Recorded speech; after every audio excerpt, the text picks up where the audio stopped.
Stress में लोग blind होके भी आते हैं, मतलब नज़र चली जाती है, लोग पैरालाइज्ड आते हैं। तो आप हैरान होते हैं कि शायद इनको स्ट्रोक हो गया या ये ब्लाइंड कैसे हो गए, स्ट्रेस से ब्लाइंड होते हैं। और जब हम उनको ट्रीट करते हैं उनकी आईसाइट वापस आ जाती है। स्ट्रेस लेते हैं तो आपको एसिडिटी, गैस, ये सारी प्रॉब्लम्स होती हैं, कॉन्स्टिपेशन, डायरिया। तो मतलब समझें आप कोई ऐसा जिस्म का हिस्सा नहीं है जो कि स्ट्रेस एंजाइटी से मतलब बचा हुआ हो। हर चीज़ को स्ट्रेस और एंजाइटी इफेक्ट करेगा। हर चीज़ में पॉजिटिव होना is very important. Optimism is the key. If you have a positive outlook, you look at things and you look at the positive aspect of that thing, तो वो आपको कभी depress नहीं होने देगा। Focus breathing and meditation, it addresses all your negative thinking. That's how it helps. Medicine अगर हमने शुरू कर दी तो हमें ज़िंदगी भर लेनी पड़ जाएंगी। सबसे बड़ा मिसकंसेप्शन ये है। साइकोलॉजिस्ट वो होता है जो आपके साथ बातचीत से इलाज करता है, ठीक है। वो आपसे आपके पास्ट के बारे में, आपके चाइल्डहुड के बारे में बात करेंगे, वो आपके प्रेजेंट के बारे में बात करेंगे और देखेंगे कि आपके पैटर्न्स, जो बिहेवियर पैटर्न्स है, कहाँ कहाँ नॉर्मल नहीं है। और वो आइडेंटिफाई करेगा कि आप कहाँ कहाँ स्ट्रगल कर रहे हैं, कहाँ कहाँ आपको गाइडेंस की ज़रूरत है, आप नहीं कर पा रहे। और वो अच्छे से आपकी बात सुनते हैं और फिर आपको गाइड करते हैं। I would say they were there even then, but awareness नहीं थी, ठीक है। डायग्नोज नहीं कर पाते थे और हम कहते थे कि अच्छा चलो दिस इज़ नॉर्मल, ये सबके साथ होता है। जैसे मुझे लगता है हमारे स्कूल के ज़माने में हमें भी एंजाइटी होती थी, लेकिन हमें ये वर्ड एंजाइटी पता नहीं था। अब तो बच्चे भी कहते हैं कि मैं एंशियस हूँ।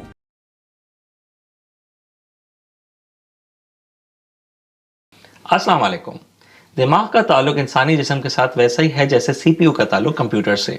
और तो और दिमाग बिल्कुल वैसे ही एक आज़ा या ऑर्गन है जैसे कि फेफड़े, जैसे कि दिल, जैसे कि गुर्दे। जिस तरह बाकी ऑर्गन्स के साथ मसाइल और बीमारियां हैं, उसी तरह दिमाग के साथ भी मसाइल और बीमारियां हो सकती हैं। वो क्या क्या बीमारियां होती हैं, उनसे बचाव किस तरह मुमकिन है और अगर कोई मर्ज लाक हो जाए तो क्या करें, ये जानने के लिए आज हमने अपने स्टूडियो में एक बहुत ही रिनोन्ड साइकियाट्रिस्ट को दावत दी है। हमारे साथ हैं आज doctor Ayesha Ukeli. So I would like to ask you some of the symptoms or some of the indications जो कि अगर हम किसी बंदे में देखें अपनी रोजमर्रा की जिंदगी में तो हम उसको अलार्म कर दें या खुद अलार्म हो जाएं कि इसको कोई साइकियाट्रिक नीड है। Thank you very much, first of all, for having me over. And this is a very important question. Why? Because there are so many things that happen around us, and we tend to ignore them. जैसे for example अगर किसी की personality ऐसी है कि जो बहुत happy और चर्पी और इंजॉय करते हैं, बात करते हैं, सडनली उनके अंदर एक चेंज आ जाए और हम देखें कि वो चुप हो गया है, वो इंसान लोगों से मिलना छोड़ रहा है, वो बाहर जाना छोड़ रहा है, वो इंजॉय नहीं कर रहा, तो हम उसको इग्नोर कर रहे होते हैं। These are the science we usually see in people. या फिर लोग हमें नजर आते हैं कि कुछ प्री ऑक्यूपाइड रह रहे हैं, अपने ख्यालों में गुम हैं, सोच बहुत रहे हैं, तो वो एंशियस हो रहे हैं बेसिकली। अच्छा, सबसे इम्पोर्टेंट जो रेड फ्लैग्स हैं वो ये हैं कि आपने लोगों के बिहेवियर में चेंज देखा। यानी या तो वो अपने आप से बात कर रहे हैं, या वो अपने आप से स्माइल कर रहे हैं, या फिर उनके बिहेवियर में वो चेंजेस आ गए कि आप कहें कि ये इंसान तो ऐसे नहीं था पहले, अब ऐसा क्या हुआ। जैसे कि वो कहेंगे कि मेरे खाने में किसी ने कुछ मिला तो नहीं दिया, मैं बाहर से आ रहा था, मुझे लगा कोई मुझे फॉलो कर रहा है, या लोग मेरे बारे में बात कर रहे हैं, लोग मुझे डिस्कस कर रहे हैं। अब ये तो बहुत अजीब सी बातें हैं ना, लेकिन मतलब ये इंडिकेशन है कि they are now going towards साइकोसिस, because साइकोसिस में आप रियल वर्ल्ड से डिटैच हो जाते हैं और आप अपना एक इमेजिनरी आपका वर्ल्ड बन जाता है, जिसमें आपको आवाजें आती हैं, आपको दिखाई देता है और आप उन आवाजों को जवाब देते हैं, तो लोग खुद से बात करते हैं, खुद से हंसते हैं। तो these are few changes that you must keep an eye on, to keep, on your loved ones, कि देखा जाए कि कुछ चेंज तो नहीं हो रहा। Wonderful, madam. मैडम, आजकल हम देखते हैं ऑन अ डेली बेसिस जो है वो कोई स्ट्रेस, एंजाइटी, डिप्रेशन, ये शिकायतें हम लोग आम है इस वक्त माशरे में। मैडम, इतने क्या रीजंस हैं इसके बढ़ जाने के? अच्छा, एक तो कंपटीशन आजकल बहुत ज्यादा है, कंपेटिटिव वर्ल्ड है, लोग देख रहे हैं हमें पढ़ाई के अंदर कितना कंपटीशन है, अच्छी यूनिवर्सिटीज में पहुंचने के लिए बच्चे स्ट्रगल करते हैं। Not everybody would have the same IQ, right? So फिर कंपटीशन में बच्चे स्ट्रेस में आ जाते हैं and anxiety grows up from there. ये एकेडमिक स्ट्रेस हो गया, वर्क पे बहुत स्ट्रेस है, हेल्थ को बिल्कुल इग्नोर किया जाता है, वहां पे मेंटल हेल्थ का कोई कॉन्सेप्ट नहीं है। उसमें हम अगर काम करें, like mental health at workplace, that also helps. Plus, अगर घर में देखा जाए तो parents के relationship healthy होना is very very important. If parents are not on the same page, if they have not they don't have a good relationship, और घर में झगड़े लड़ाइयाँ, this induces anxiety in their children, और वहां से शुरू होता है. फिर वही बच्चे जब बड़े हो रहे होते हैं, as adults they get into anxiety, depression. So, and the lifestyles are very unhealthy these days. We know, the use of mobile phones, sedentary lifestyle, not socializing, healthy नहीं है, social नहीं होते, सब phones पे लगे रहते हैं. So these, are all contributing to anxiety and stress. Madam आपने लाइफस्टाइल हेल्दी लाइफस्टाइल की बात की, कैन यू इलैबोरेट दिस? मतलब हम शुरू से सुनते हैं हेल्दी लाइफस्टाइल होना चाहिए, but what exactly is healthy lifestyle according to you? पहले हमारी स्लीप, राइट? स्लीप हाइजीन बहुत हेल्दी हो, 7 to 9 hours of sleep every day one should get. Healthy food, जिसमें जंक फूड ना हो, जो आजकल ट्रेंड है, thanks to Foodpanda, the good, like junk food is just a click away, right? So junk food avoid करना है, oily food avoid करना है, आप healthy खाएं, like green vegetables, fruits, nuts, so ये diet आ गई. Plenty of water and exercise. See, exercise is so important. It releases, endorphins in your body. You feel good. It reduces cortisol, which, the stress hormone, and you relax then, like yoga, meditation. This is healthy lifestyle. Nothing much. बल्कि अगर ये चीजें हम बहुत शुरू से ख्याल करें, तो this prevents from any mental health condition to actually, kick in. आप mentally healthy रहते हैं इससे. मैडम क्या क्या इफेक्ट्स होते हैं हमारी जनरल हेल्थ के ऊपर स्ट्रेस, एंजाइटी, डिप्रेशन वगैरह के? एंजाइटी और डिप्रेशन का मतलब है उदासी और घबराहट की बीमारी, ठीक है? कहने में ये कितना छोटा है, लेकिन it affects every part of your body. You will be surprise to know कि मेरे पास स्ट्रेस में लोग ब्लाइंड होके भी आते हैं, मतलब नजर चली जाती है, लोग पैरालाइज्ड आते हैं. तो आप हैरान होते हैं कि शायद इनको स्ट्रोक हो गया या ये ब्लाइंड कैसे हो गए. स्ट्रेस से ब्लाइंड होते हैं, और जब उनको ट्रीट करते हैं उनकी आईसाइट वापस आ जाती है, उनके बॉडी पार्ट्स काम करने लग जाते हैं, because that was not an organic reason. उसमें दिमाग का मसला नहीं था, उसमें आपके आसाब का मसला था, राइट? तो वो आपके हार्ट को इफेक्ट करेगी, आपका ब्लड प्रेशर हाई करेगी, वो आपका जो है ना गट को बहुत ज्यादा इफेक्ट करती है, क्योंकि हमारा माइंड और हमारा गट, हमारा मैदा और हमारा दिमाग जो है जुड़े हुए हैं, राइट? तो जब आप बहुत स्ट्रेस लेते हैं तो आपको एसिडिटी, गैस, ये सारी प्रॉब्लम्स होती हैं, कॉन्स्टिपेशन, डायरिया. तो मतलब समझे आप, कोई ऐसा जिस्म का हिस्सा नहीं है जो कि स्ट्रेस एंजाइटी से मतलब बचा हुआ हो. हर चीज को स्ट्रेस और एंजाइटी इफेक्ट करेगा. हम कोई इन होम स्ट्रेटजीज, इन होम रेमेडीज हमें बताइए कि जो घर पे रहते हुए बंदा रोजमर्रा की जिंदगी में अपने आप को वो अडॉप्ट करके बेहतर बना सकता हो. हाँ, जैसे मैंने कहा कि अपने आप को मेंटली हेल्दी रखने के लिए वही लाइफस्टाइल चेंजेस करना बहुत जरूरी है. आप अच्छी सी नींद लें, आप एक्सरसाइज करें, आप अपनी स्पिरिचुअल हेल्थ का भी ख्याल रखें. स्पिरिचुअल हेल्थ मीन्स जाहिर है नमाज, कुरान को अगर आप इनकॉर्पोरेट करते हैं अपने डेली रूटीन में, इट्स वेरी गुड. अच्छा खाना, अच्छा सोना, exercise, spiritual, as I said. अच्छा, एक और चीज होती है जर्नलिंग, हम कहते हैं लोगों को कि करें, ताकि आप अपने इमोशंस को लिखें और फिर आइडेंटिफाई करें कि कहाँ प्रॉब्लम होती है. आप डायरी लिखें और अपने मूड्स का लिखें, अपने मूड्स को you write it down, and also you make a gratitude diary as well. Write down all the things that you are grateful for, so that you don't you be more positive. हर चीज में positive होना is very important. Optimism is the key. If you have a positive outlook, you look at things and you look at the positive aspect of that thing, तो वो आपको कभी depressed नहीं होने देगा. तो आप journaling भी करें. These are the basic things. And as I said, yoga, meditation आपको आपके body के muscles को relax करती है, आपको overthinking से बचाती है, आपके negative thought patterns को address करती है. Focused breathing and meditation, it addresses all your negative thinking. That's how it helps. Wonderful. आपने जब जर्नलिंग की बात की तो मुझे ये भी रियलाइज हुआ कि जब हम कोई याद पुरानी लिखते हैं, we revisit that memory and we refresh that एहसास or that feeling that we had at that point. Again, अगर you make a list and you look at that list and you say, okay, मेरी जिंदगी में तो ये अच्छा है, तो it makes you more like you're happier. Because there are so many things we should be and we are grateful for. There's always, someone behind you in that. Madam आपने focus breathing की बात की, मुझे थोड़ा सा इसके ऊपर भी इलैबोरेट कीजिएगा, डीप ब्रीथिंग या फोकस ब्रीथिंग क्या चीज़ है? अच्छा, ये एक्सरसाइजेज होती हैं डीप ब्रीदिंग की। इसमें आप जब फोकस कर रहे होते हैं ना, तो आप एक वो कहते हैं माइंडफुलनेस होती है। When you are breathing in, you hold it, breathe out, तो आपके सारा फोकस उस पे है, right? When you know focusing on your breathing, it helps with your thought process. That's how it replaces the negative thoughts to positive, and the person who's overthinking, that goes away, and you're present in the moment, Wow, and this relaxes your muscles and your body. wonderful, So wonderful, that's how it works. wonderful. Madam कोई ऐसे points जिसको अगर हम किसी अपने अतराफ में किसी बंदे में रियलाइज़ करें तो हम ये समझ जाएँ कि अब इसमें साइकियाट्रिक इंटरवेंशन की ज़रूरत है। अब ये योगा, मेडिटेशन, डीप ब्रीथिंग वगैरह से केस आगे बढ़ गया है, अब हमें लाज़मी उसको आपके पास लाना होगा। देखिए, माइल्ड केसेस में हमेशा आपको लाइफस्टाइल चेंजेस हेल्प करते हैं, ठीक है? माइल्ड से ज्यादा मॉडरेट टू सीवियर पे चला गया तो you will have to seek professional assistance. मैं हमेशा एक चीज कहती हूँ, अभी बल्कि आपसे बात भी हो रही थी इस बारे में, कि लोग बहुत डैमेज करने के बाद आते हैं। मैंने इतने केसेस देखे हैं, रिलेशनशिप में प्रॉब्लम्स आ रही हैं, स्ट्रेन्ड रिलेशनशिप्स हैं हस्बैंड वाइफ के, और उसमें एक किसी स्पाउस को साइकाट्रिक प्रॉब्लम हो रही होती है, but they avoid coming to a psychiatrist to the extent कि उनका रिलेशनशिप खत्म हो जाता है, डिवोर्सेस हो जाती हैं, सेपरेशन हो जाती हैं। बच्चे पढ़ नहीं पा रहे, एकेडमिकली डिक्लाइन हो रहा है, ड्रॉप आउट हो जाते हैं यूनिवर्सिटी से, साइकाट्रिस्ट के पास नहीं आते। लोगों की जॉब्स चली जाती हैं because they are not able to focus and concentrate. Please don't drag yourself to that point, see a psychiatrist, get yourself assessed. If you don't need medication, the psychiatrist would never give you the medication. They would just tell you, okay, fine, you just need to make certain lifestyle changes.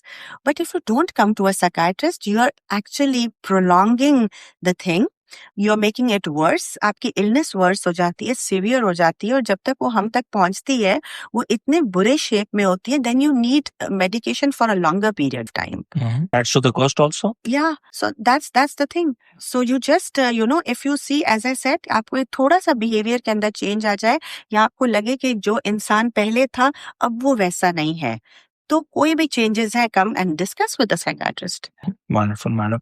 Madam आप अपनी daily practice में कोई misconception ऐसे देखते हैं जिनको आप address करना चाहती हैं? लोग तरह-तरह के कॉन्सेप्ट्स लेके आपके पास आते होंगे, जो सुन के आपको लगता होगा कि भई ये बात पता नहीं शुरू कैसे हुई है, मुझे समझ नहीं आ रहा कि ये आपने कॉन्सेप्ट बनाया भी कैसे? और वो उनको एड्रेस होना बहुत ज़रूरी होता है। वैसे मैडम ऐसे कुछ मिसकंसेप्शंस जो आपने रोज़मर्रा की बुनियाद पे सुने हो? अच्छा, इस मैंने बहुत बात की है, ठीक है? मैं अपने जहाँ भी मेरी बात होती है पॉडकास्ट पे या कहीं, तो मैं हमेशा वही चीज़, अब मैं वही रिपीट करूँगी कि सबसे बड़ा मिथ यही है कि हमें साइकियाट्रिस्ट सुला देते हैं, सोने की मेडिसिन्स दे देते हैं, हम उन पे डिपेंडेंट हो जाएँगे, और मेडिसिन्स अगर हमने शुरू कर दी तो हमें ज़िंदगी भर लेनी पड़ जाएँगी। सबसे बड़ा मिसकंसेप्शन ये है, ठीक है? मेडिसिन्स कभी भी ज़िंदगी भर के लिए नहीं होती हैं। मेडिसिन्स आपके ट्रीटेबल कंडीशंस को ट्रीट करती हैं, आप ठीक हो जाते हैं, हम मेडिसिन बंद कर देते हैं, ठीक है? अच्छा, दूसरा, मेडिसिन लाने वाली बिल्कुल नहीं है। साइकाइट्रिक मेडिकेशंस के अंदर बहुत अब एडवांस्ड यूज, मतलब they have gone so better कि हम कस्टमाइज्ड ट्रीटमेंट देते हैं लोगों को। जिनको नींद नहीं चाहिए उनको बगैर नींद के मेडिकेशन मिलती है, जिनको कोई और डिजीजेस हैं जैसे ब्लड प्रेशर, शुगर, उनके लिए भी हम टेलर मेड ट्रीटमेंट बनाते हैं। कोई नींद की मेडिसिन आपको नहीं मिलेगी if you don't have a problem with sleeping, right? And then they are not effective at all. We can reduce the doses, wean them off, and then stop. Wonderful.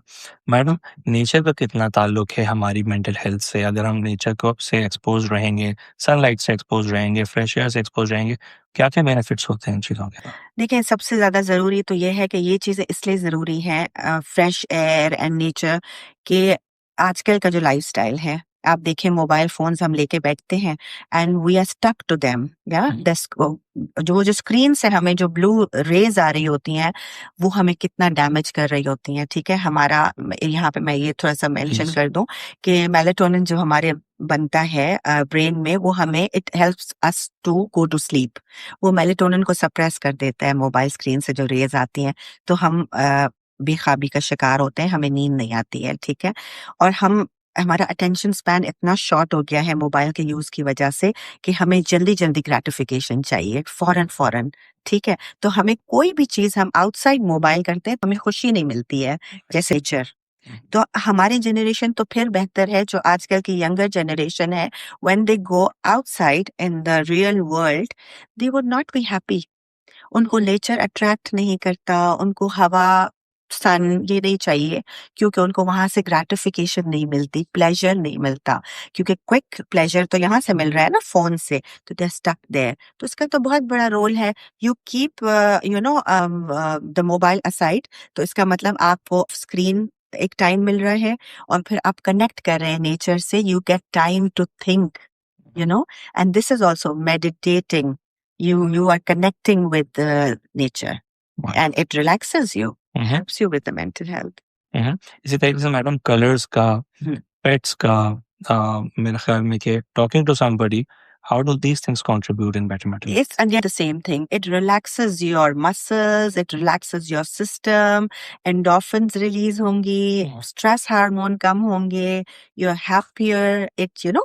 These are all therapies, various therapies, जो कि different ways से music है, then pet therapy है, walk meditation, nature, stay away from the screen, I would say. Talking to somebody. हाँ, talking to somebody helps a lot because again, ventilate करते हैं, आप बात करते हैं या आप लिखें, और अगर आपके पास लोग हैं, see connecting with people is very very healthy, social interaction is very very healthy. You either listen to other people's stories or you tell them your own stories. It's all therapeutic. Madam, हमारी दादियाँ नानियाँ कोई ADHD, autism, dyslexia ये सब नहीं था। ये तो एक ये महसूस होता है बस अभी कुछ 10-15 साल पहले ये अल्फाज हमने सुने।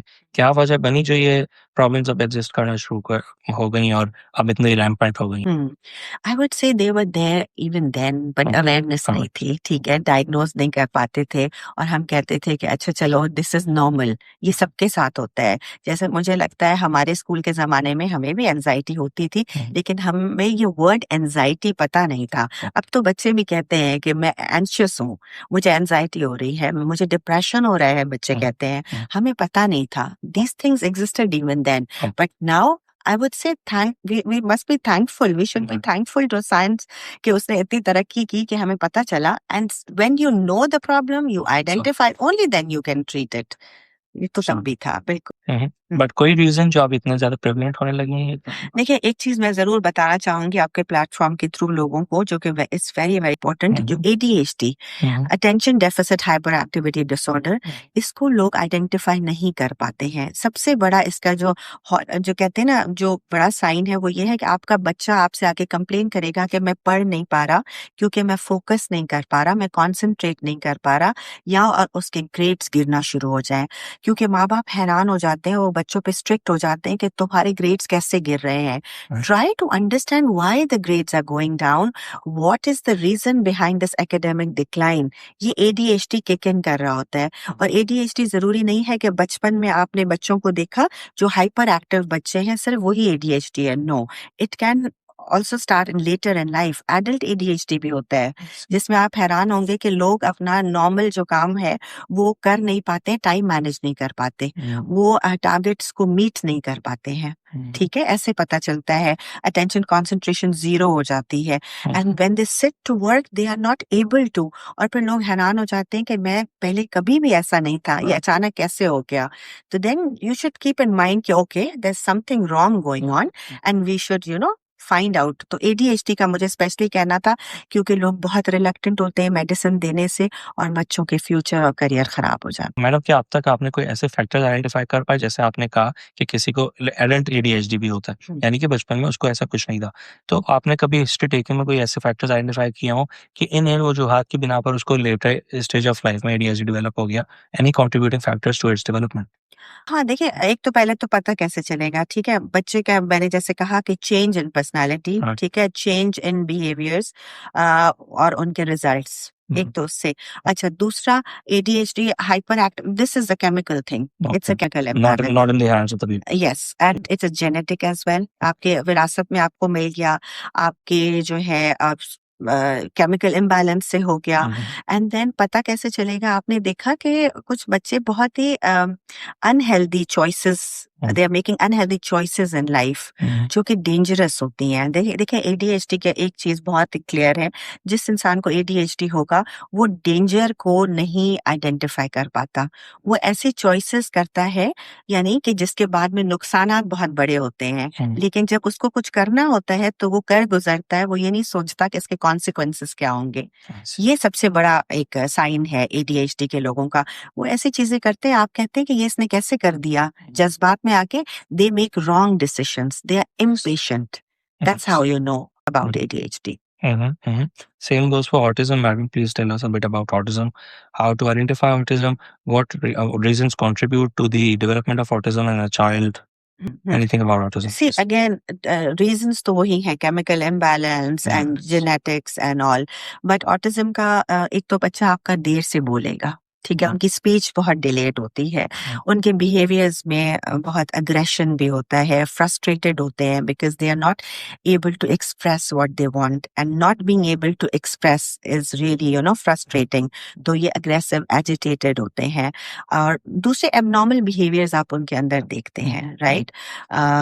जैसे वही जो बच्चा एक तो ये भी एक आइडेंटिफाइंग फैक्टर है कि आपसे आई कांटेक्ट मेंटेन नहीं कर पाते, ठीक है, उनको अपने करीब कुछ लोग नहीं पसंद, यानी आप उनको टच नहीं पसंद आता, उनको कडलिंग पसंद नहीं आती, इवन वो अपने माँ को भी कडल करने से अवॉइड करते हैं, और फिर सोशली आइसोलेटेड होगा ऐसा बच्चा।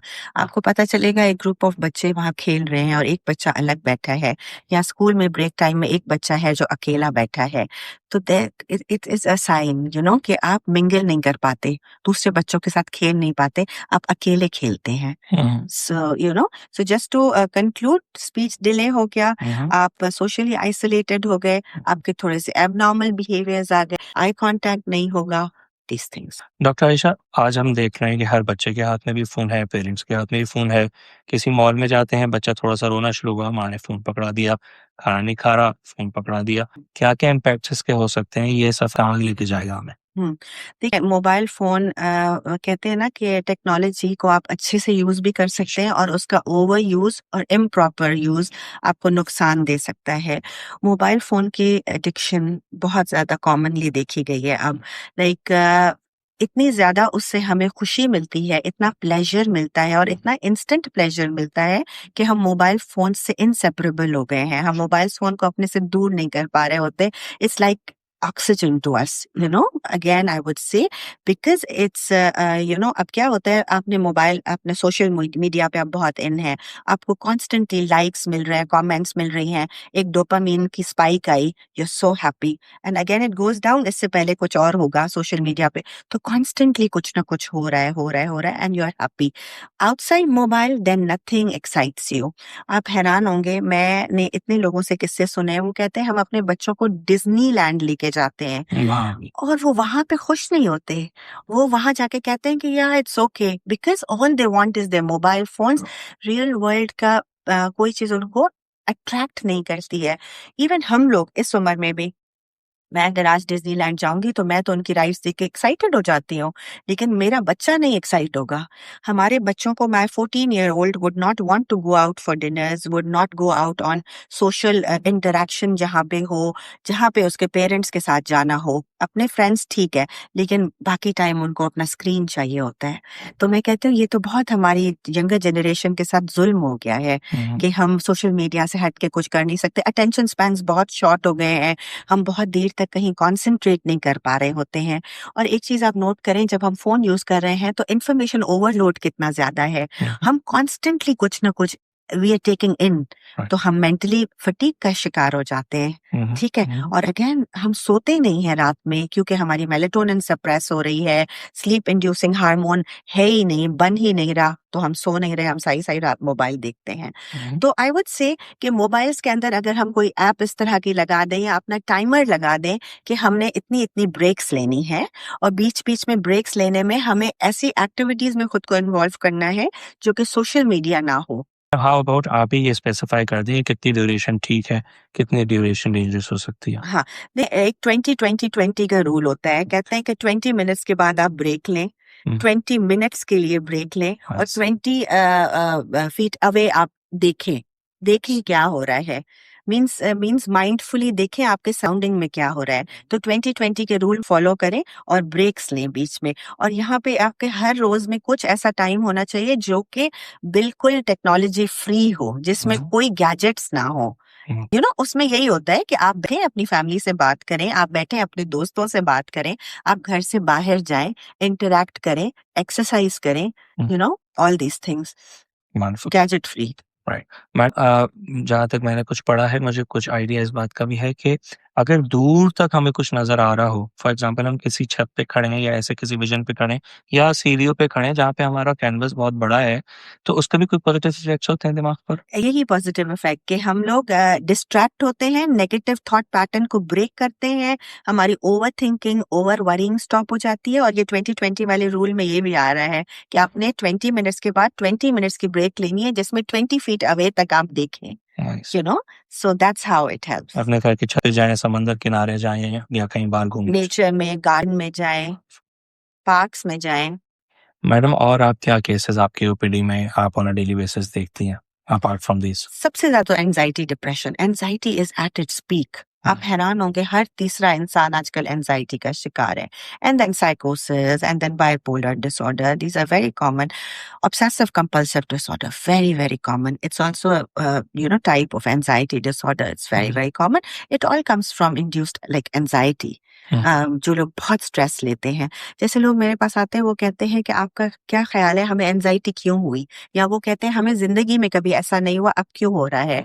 ठीक है, तो सी, anxiety could come from anxious personalities, people who are born with anxious personalities. हम सब एक सर्टेन पर्सनालिटी से बॉर्न होते हैं ना, राइट। उसमें कुछ लोग ऐसे होते हैं जो बिल्कुल स्ट्रेस नहीं लेते, कि हम कहते हैं कितना केयर फ्री है, इसको किसी चीज की कोई फिक्र नहीं है।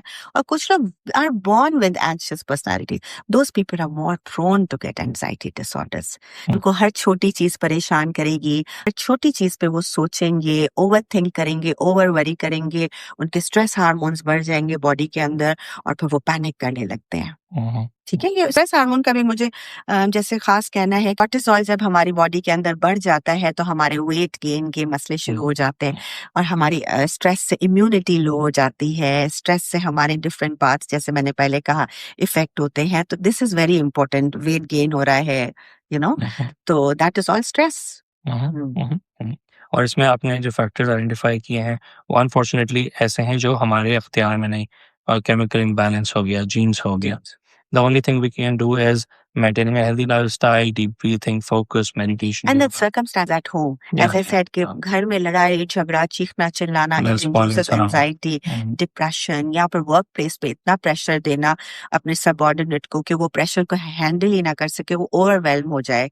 तो ये चीजों को तो हम अवॉइड कर ही सकते हैं। तो अगर यहाँ पे हमने घर के माहौल को अच्छा बना लिया, तो वहां से तो हमारा स्ट्रेस कम से कम रिड्यूस हो जाए, जो चीजें हाथ में है।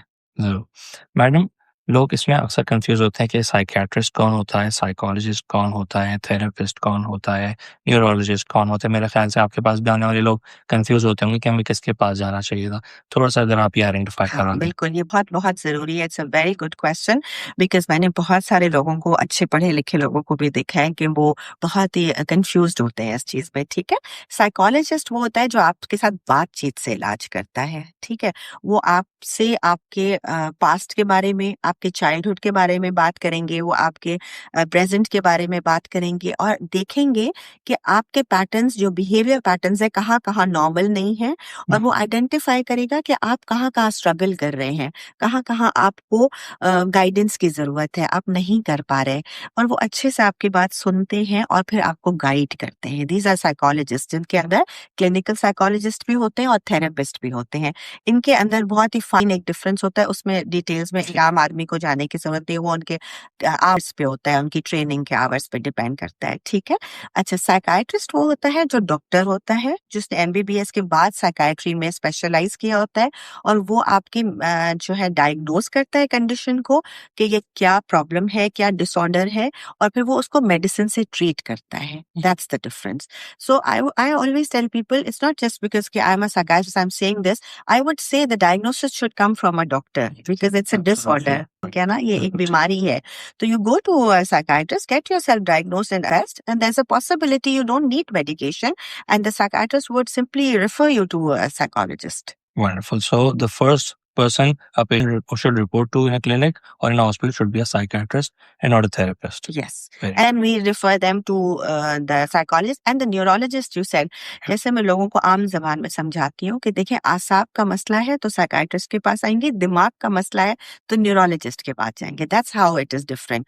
Organic reasons के लिए जैसे ब्रेन में कोई मसला हो गया, क्लॉट है, कुछ और है, इन्फेक्शन है, न्यूरोलॉजिस्ट देखेगा.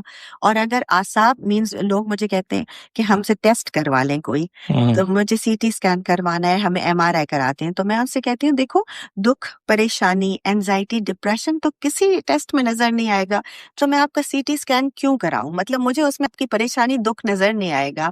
सो what you are telling me is your test, is your investigation, and that helps me to diagnose. So you try to understand I don't need any investigation other than सिर्फ हम ये देखते हैं अच्छा liver, kidney सब clear है, heart ये वो, so that we could proceed with the medication. Madam, मैं हर किसी से ही पूछता हूँ, हर आने वाले स्पेशलिस्ट से ही पूछता हूँ कि आप अपनी स्पेशलिटी के अच्छे डॉक्टर की क्या क्राइटेरियाज बताएंगे लोगों को कि जिसकी बुनियाद पर वो जज कर सकें कि इस साइकियाट्रिस्ट के पास हमें जाना चाहिए. बिकॉज ये मसाइल ऐसे होते हैं कि फॉर एग्जांपल खुदा खासा अगर कॉम्प्लिकेट हो जाए तो वो बहुत वर्स कंडीशन हो जाती हैं. आप सब तो आयशा के पास नहीं आ सकते. वो किसको किस तरीके से, इस बुनियाद पर, किस यार्डस्टिक पर डॉक्टर्स को जज करें कि हमें इसके पास जाना चाहिए, इसके पास नहीं. जैसे मैं आपको मिसाल देके थोड़ा सा आपके लिए आसान कर दूं, मैं हर किसी को कहता हूँ कि जी उस डेंटिस्ट के पास जाओ जो कंजर्वेटिव ट्रीटमेंट करे, जो डेंटल टिश्यू को ज़्यादा से ज़्यादा प्रिजर्व करने की बात करे, अनड्यू प्रोसीजर्स ना करे. इसी तरीके की कोई यार्डस्टिक्स मैडम अगर आप बता सकें साइकियाट्री के हवाले से. हाँ, बिल्कुल बिल्कुल सही कह रहे हैं आप. देखें, जब साइकियाट्रिस्ट के पास कोई आता है ना तो उसका सबसे मेन एम ये होता है कि हमें कोई सुन ले. ठीक है. If a psychiatrist is not giving proper time to the patient, then the patient is not satisfied. तो टाइम दें. हाँ, ये मैं सबको बहुत क्लियरली बताती हूँ कि देखें जब आप हमारे पास आते हैं तो एक्सपेक्ट करके मत आया करें कि हम 1 घंटा देंगे, because that is the job of a psychologist who would listen to you for an hour. We need time इतना इसमें पेशेंट की प्रॉब्लम सुन के हम डायग्नोज कर पाएं कि प्रॉब्लम क्या है. ठीक है. So good psychiatrist should be able to listen to the patient carefully, उसको टाइम अच्छा दे. ठीक है. डिस्ट्रैक्शंस ना हो बीच में. वहां पे वो patient should be there alone. There shouldn't be anyone else around so that they can open up, talk to you. The psychiatrist from their body language shouldn't show कि they are in a rush or anything. Watch देख रहे हैं, घड़ी देख रहे हैं, बाहर लोग वेट कर रहे हैं, अपनी बॉडी लैंग्वेज से बता रहे हैं कि मैं रेस्टलेस हो रहा हूँ, मुझे और काम है, मेरे बहुत पेशेंट्स वेट कर रहे हैं. This is not the right approach. When the patient is in front of you, it's their time. You have to listen to the patient and give them full time and concentration. Focus on the patient. Madam, एक शिकायत, psychiatrist बड़े महंगे होते हैं भाई. शायद अक्सर लोग जो आपके पास आते हों वो इसी मसले से आते होंगे तो उनको फाइनेंशियल प्रॉब्लम्स होती होंगी. अब वो बेचारा उसको सॉल्व कराने के लिए आए तो उसको मजीद फाइनेंस दरकार है. ये एक चैलेंज है. हाँ, ये बात बिल्कुल ठीक है. असल में मसला ये है कि लोग हमारे पास जब पहुंचते हैं तो वो इतना डैमेज करके आ चुके होते हैं. मैं उनको यही समझाती हूँ कि देखिए अगर आप शुरू में असेस करवा लें या दिखा लें तो ये पॉसिबल हो सकता है कि आपको मेडिसिन लेनी ही ना पड़े, क्योंकि मेडिसिन लेना इज एन एडिशनल कॉस्ट. ठीक है. There is a possibility. अब क्या है कि अगर आप इतना अपनी डिजीज को सीवियर उसमें लेकर फिर हमारे पास आते हैं, of course it gets more expensive because then the treatment gets expensive and the treatment would continue for longer duration. लंबा चलेगी तो आपका खर्चा लंबा हो जाता है. राइट. अच्छा, इनिशियली आप आते हैं, हम अगेन उनको होम रेमेडीज बताते हैं तो उसमें तो कोई खर्चा है नहीं. राइट. आप घर पे किस तरह अपने लाइफस्टाइल को मेंटेन करें और आप ज़हनी सेहत अपनी अच्छी रखें. So that's, I would say that. Plus, we have different places where, the fee structure is different. So we would always guide people to come to those places where, you have to pay less. There's always care for, every, I would say, social class. तो और दूसरा ये कि असल में psychiatrist बहुत कम है, बहुत ज्यादा लोग हैं, बहुत हमारी पॉपुलेशन है और साइकियाट्रिस्ट बहुत कम है, बर्डन हम पे बहुत ज्यादा है, so if more people come into the field, they share the burden, so this helps with the expenses as well. It gets less expensive then. Madam ये वही नेरली जवाब हो गया जब लोग मुझसे शिकायत करते हैं डेंटिस्ट्री इतनी महंगी है, तो मैं कहता हूँ जी डेंटिस्ट्री को आपने महंगा किया है, आप बिल्कुल इसके केयर फ्री हो सकते थे, इस एक्सपेंस से बिल्कुल आप बरी-ज़िम्मा हो सकते थे, अगर आप अच्छा अपना ख़्याल रख लेते और आप मेरे पास जल्दी आ जाते तो। मैडम ने बहुत अच्छा पॉइंट रेज़ किया कि ज़्यादा से ज़्यादा मेडिकल स्टूडेंट्स को साइकियाट्री में आना चाहिए। So how about you, first you tell us कि what is the success rate of people coming to you in psychiatry, मतलब कोई हमें सक्सेस स्टोरीज़ बताइए कि कोई बंदा आपके पास किस कंडीशन में आया था और माशाल्लाह आपके इलाज के बाद वो किस कंडीशन में गया। And lastly tell us about your journey of how you came up to this point, because I am pretty sure that the listeners would be idealizing you and would want to become a successful psychiatrist like you are. Thank you very much. Very well. It's a very, long journey and a lot of hard work put in. When people see us, alhamdulillah, successful, they feel कि अच्छा ये ऐसे ही शायद यहाँ पहुँच गए होंगे, उसके पीछे बहुत struggles, बहुत sacrifices, बहुत hard work होता है. I would say, देखिए जब हमारे लोग आते हैं, मुझे अपनी फील्ड इसलिए बहुत रिवॉर्डिंग लगती है, क्योंकि कभी कभार ऐसा होता है कि पेशेंट्स का रिस्पॉन्स इतना अच्छा तो मेडिकेशन होता है कि वो कहते हैं कि आपने तो 3 महीने में या आपने तो 6 महीने में हमारी जिंदगी बदल दी. लाइक लोग यूं आके कहते हैं कि आप सोचें कि हमें जिंदा रहने की चाह खत्म हो गई थी या हम मरना चाह रहे थे, तो वो कहते हैं कि आपने तो हमें नई जिंदगी दी है. Imagine the kind of reward we get at that point when they tell us कि आपकी वजह से मैं जिंदा हूँ आज, है ना.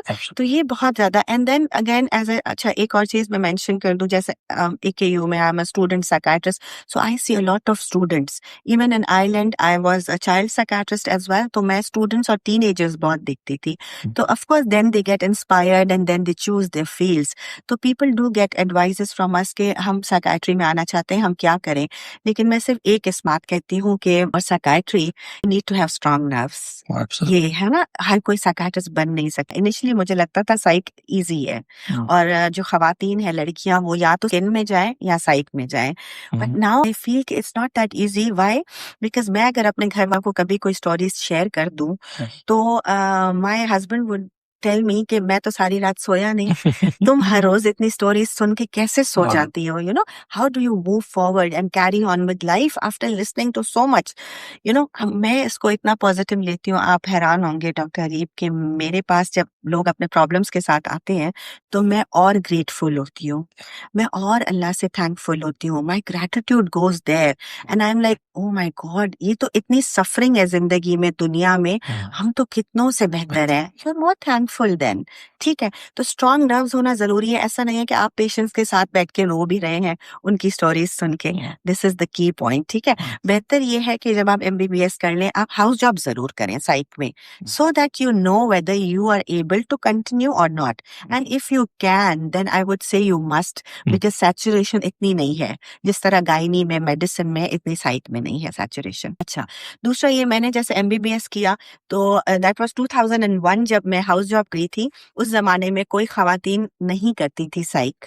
आप हैरान होंगे, जब मैं साइकियाट्री में गई, पीपल वर लाइक ये कैसे, तुम पागलों के साथ काम करोगी, तुम पागलों की डॉक्टर बनोगी. एंड आई वाज लाइक कि नहीं, मुझे करना है. Like from the beginning I was interested. तो आप सोचें कि मैं उस जमाने में गई जब कोई लड़की साइक नहीं करती थी.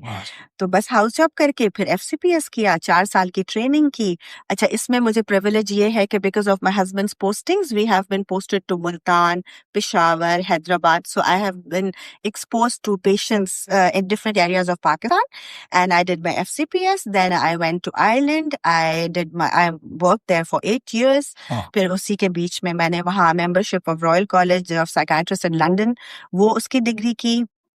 Then I came back to Pakistan to serve my own country, my own people. This is one thing I'm really proud of because nobody comes back.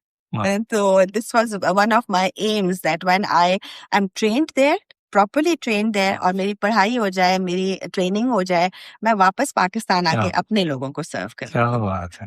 Hero. Thank you so much, ma'am. Thank you very much. Thank Pleasure you. to be over. Thank you.